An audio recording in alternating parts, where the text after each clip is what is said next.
Okay, we got a 92 Dodge here. Now this has a Cummins in it, and they've recently done an oil change, and they suspect a rod knock because they're hearing the knocking down below in the engine, at the bottom part of the engine, extremely loud.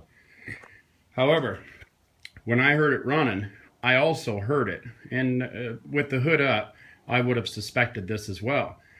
But when I put my head underneath and they revved up a little bit, the knocking went away. That tells me there's an issue with the torque converter. Now, these old Dodges have been on the road for a lot of years, and a lot of things don't get tightened up. We do ball joints, oil changes, etc. But whoever drops the cover on a bell housing and tightens up torque converter bolts, it's where your flex plate is, if it's an automatic flywheel, if it's standard. So what I want to do is I want to check those out. So let's pull that plate underneath. For that, we're going to need a 5/16 small socket or wrench. Let's crawl up underneath and take that plate out. Okay, so I've pulled the cover here off the bell housing because this is where I'm hearing the noise. Rotated the crank around. Look at that bolt. She's not tight. See the mark right there on the inside up there?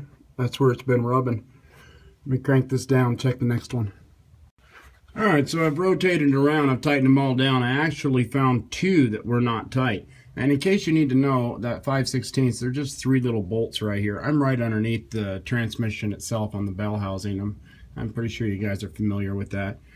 So this is our torque converter, and this actual torque converter has the it looks like the flex plate is part of the torque converter, and a lot of these old Dodges are like this, especially the power wagons. So that's all we needed to do was tighten those down, but now we need to test it, jump up and start it up and see if that's our issue. So let me jump out there and check this out. Make sure that if you do find one, check them all. Don't just look at it and think, oh, it's tight. Grab it and tighten it even more, because it'll probably take a turn or two, and you can really crank these things down. Double wrench them if you have to.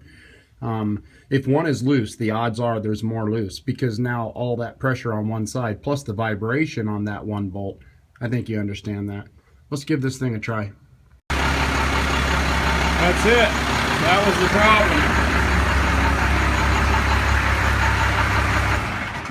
So I should have done a little recording before and let you listen to the noise. It was extremely loud, and the guys were right. They do kind of sound like a rod knock sometimes. And you know, Chevy is notorious too to have a crack on their flex plate on the automatic, and it sounds just like a rod knock.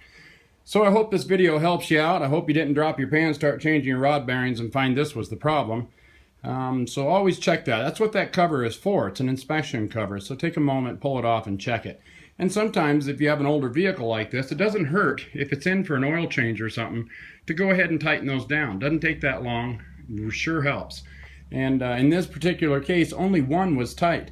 The rest of them are loose. There were three others that were loose.